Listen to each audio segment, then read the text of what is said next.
fear has a natural function in our life. Our brains will make us afraid of things that are dangerous, things that are unknown. Skydiving. It's good to be afraid of something like that because the risk of dying is higher than when you are just on the ground. Fear is a useful thing in our life, but it can become something, if you're not careful, it can become something that holds you back and that sabotages your life because it will keep you incapacitated and you will not do anything because of all the what ifs that are playing out in your mind. The thing is, people that start businesses, all of them are scared, honestly.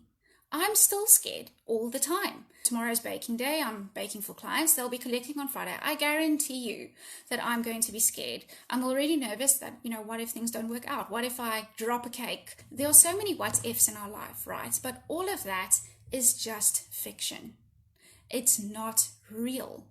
It's fiction. It's scenarios that your brain is inventing to keep you as safe as possible. But that doesn't mean you're not supposed to do it. I'm sure that if you are married, was your fear level at absolute zero before you got married? Was there not a drop of fear or anxiety in your body at all? Probably not, right? You probably were nervous and scared, but you knew that this was what you wanted to do. Same with kids. I'm so scared of having kids, but I know that I will regret it if I don't have them. If I'm a bit older, I will definitely regret not having kids. And it's the same way. Everything that we are afraid of, it doesn't mean that we shouldn't do those things. In fact, most of the time, those are the most valuable and meaningful things in our life, are the things that we are initially scared about. The things that we are afraid about are often the biggest blessings in our lives. Don't let fear be this measurement according to which you decide what you do and don't do in your life. You don't need to be fearless to start a business. That's not a requirement at all. Not at all. Your brain might think that it is, but it's not. I'm here on the other side telling you, I'm a normal person just like you that stresses about absolutely everything. And you don't need to be fearless to start a business. You can be scared and start a business anyway. You can experience all the fear, all the anxiety, all the nervousness. That's fine. Just start your business anyway. It doesn't have to dictate your life unless you let it. What did Mel Robinson say? Feeling anxiety, it's not your fault, but it is your fault if you let it stop you. Something like that. I'm paraphrasing now, but it's such a brilliant line. It's okay if you experience fear and anxiety, but if you let that stop you, that's your choice. That's the choice that you are making. If you wait to suddenly feel super confident and suddenly feel fearless, you're going to be waiting for the rest of your life. That day will never come. So, will you regret not trying a baking business later in your life? Will you regret it? If you will, then you need to do this. You owe it to yourself to do this. And one of the best ways to overcome a fear of failure is to understand that fear really flourishes when there's uncertainty. If you're not sure what's going to happen, your brain will invent all kinds of worst case scenarios to keep you from doing something. But if you research something as thoroughly as possible and get input from the experts that have gone before you, then you greatly diminish the uncertainty in this whole home bakery journey, right? You can learn from books, you can learn from podcasts, you can learn from blog posts, you can learn from online courses. We live in such a wonderful age where all the information that we need is online practically. So the more that you understand and get actual tips that work and information and strategies that work from experts, the more that of those kind of things you get and invest in, the more certainty you create, and then your fear will start going down. It will never be completely gone at all because it's still uncharted territory for you.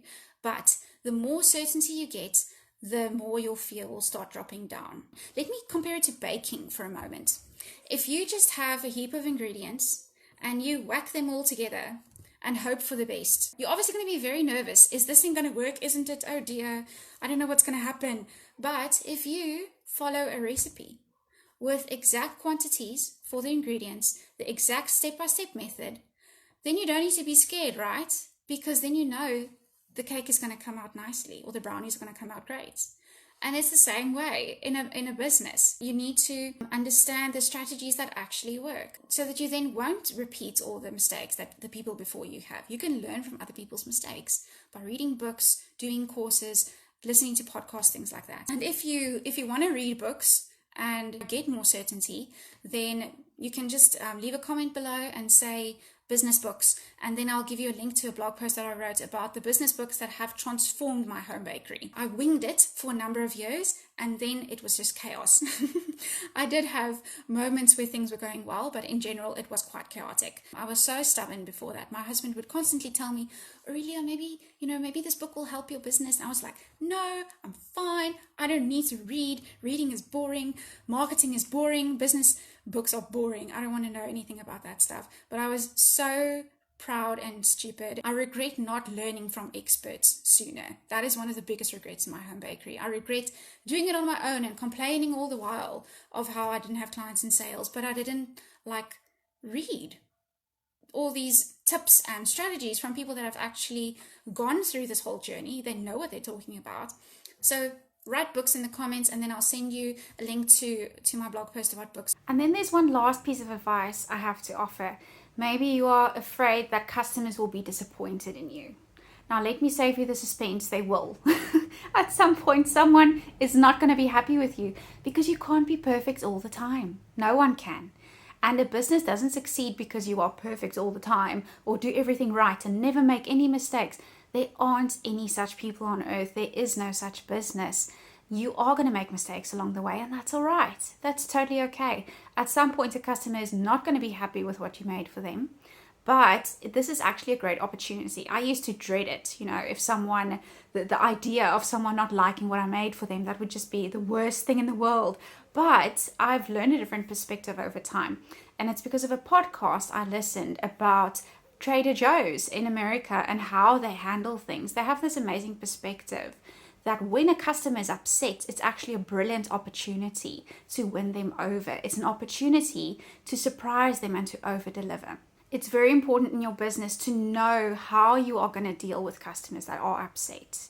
You need to figure out when you're going to actually give them a refund, when you are just going to bake them something new, and when you're going to give them a discount on their next order. Every situation is unique, so you need to know how to handle these things.